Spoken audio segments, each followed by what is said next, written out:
बिहार में जो है 40 लोकसभा क्षेत्र है। 40 लोकसभा क्षेत्र में जो है 2019 में अपनी बहुमत जीत से जो है बहुमत वोटों से जीत हासिल की थी। तो आइए जानते हैं, देख सकते हैं आपको जनरल कैटेगरी में जो है 14 उम्मीदवार थे। आपको दिखाने का प्रयास कर रहे हैं। नवादा से चंदन सिंह राजपूत थे, बेगूसराय से गिरिराज सिंह भूमिहार थे, मुंगेर से ललन सिंह भूमिहार थे, महाराजगंज जनार्दन सिंह सिकरीवाल राजपूत थे। फिर हो गए औरंगाबाद सुशील कुमार सिंह राजपूत, जो कि वर्तमान औरंगाबाद जिला के सांसद भी है। और अभी छठा में जो है पूर्वी चंपारण से राधा मोहन सिंह राजपूत थे, छपरा से राजीव प्रताप रूढ़ी राजपूत थे, सिवान से कविता सिंह राजपूत थे, वैशाली से बीना सिंह राजपूत थे, आरा से राजकुमार सिंह राजपूत थे, कटिहार से दुलाचंद गोस्वामी ब्राह्मण थे, बक्सर से अश्विनी चौबे ब्राह्मण थे, दरभंगा से गोपाल ठाकुर ब्राह्मण थे, फिर पटना साहिब से रविशंकर प्रसाद कायस्थ थे। ये 14 जो है जनरल यानी सामान्य कैटेगरी के सांसद थे। और इसमें जो आप समझ सकते हैं, जो कि 2021 में जो है बिहार सरकार द्वारा जातीय जनगणना के अनुसार जो है सर्वे आया था, उसमें जो है 15% इनकी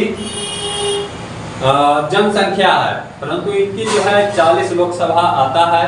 इससे आप अनुमान लगा सकते हैं कि जनसंख्या के अनुसार उनकी हिस्सेदारी है या नहीं है।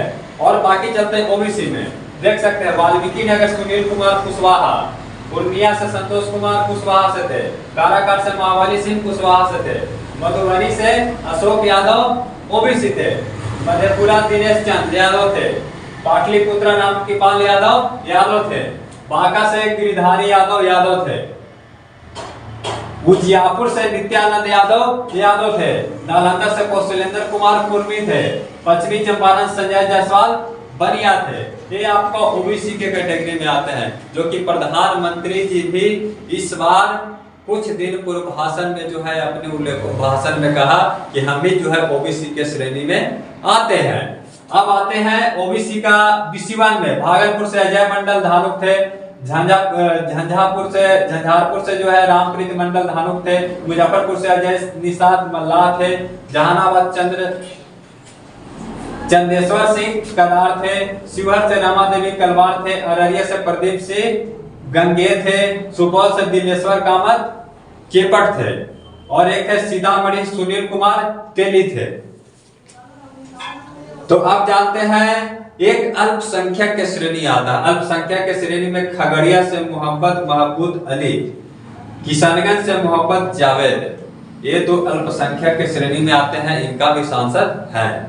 अब आते हैं SC ST शेड्यूल ट्राइब एवं शेड्यूल कास्ट के श्रेणी में, उनमें जो है 2, 4, 6 सांसद रह चुके थे 2019 के लोकसभा चुनाव में। तो जानते हैं जमुई से चिराग पासवान थे, समस्तीपुर से प्रिंस पासवान थे, हाजीपुर से पशुपति पारस थे, सासाराम से छेदी पासवान थे, गया से जीताराम विजय मांझी थे, जो कि यह जीताराम मांझी के परिवार से आते हैं, गोपालगंज से आलोक रविदास थे। अब बात करते हैं जमुई से चिराग पासवान थे, समस्तीपुर से प्रिंस पासवान, हाजीपुर से पशुपति पारस। ये जो तीनों है, तीनों कैटेगरी आपको बताने का प्रयास कर रहे हैं। ये जो तीनों है एक ही परिवार से आते हैं, एक ही परिवार से। ये समस्तीपुर से ये जो चिराग पासवान, प्रिंस पासवान, पशुपति पारस जी के भतीजा हो गए, मतलब इन्हीं तीनों एक ही श्रेणी से, तीनों एक ही परिवार के सदस्य हैं। पासवान जी में क्या और कोई नहीं थे क्या, परंतु ये तीनों जो है एक ही परिवार से इनको टिकट दिया भारतीय जनता पार्टी NDA की सरकार में, और उन्होंने पूर्ण बहुमत से जीत हासिल कर लिया। और बाकी जो है जैसे ही 2024 के अभी लोकसभा उम्मीदवार में काफी जो है राजनीतिक में बवाल मचा हुआ है, क्योंकि 2024 के लोकसभा चुनाव में जब से महागठबंधन में नीतीश कुमार थे, तब तक जो है सीट शेयरिंग यानी सीट बंटवारे में कोई किसी प्रकार की दिक्कत नहीं थी।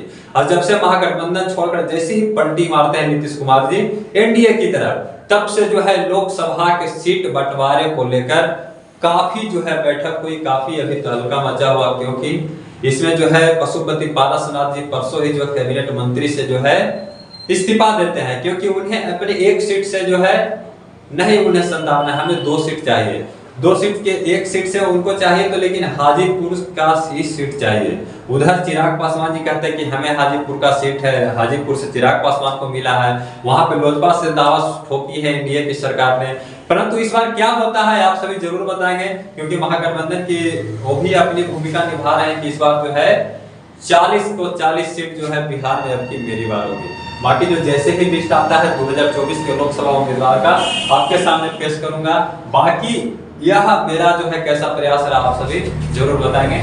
जय हिंद।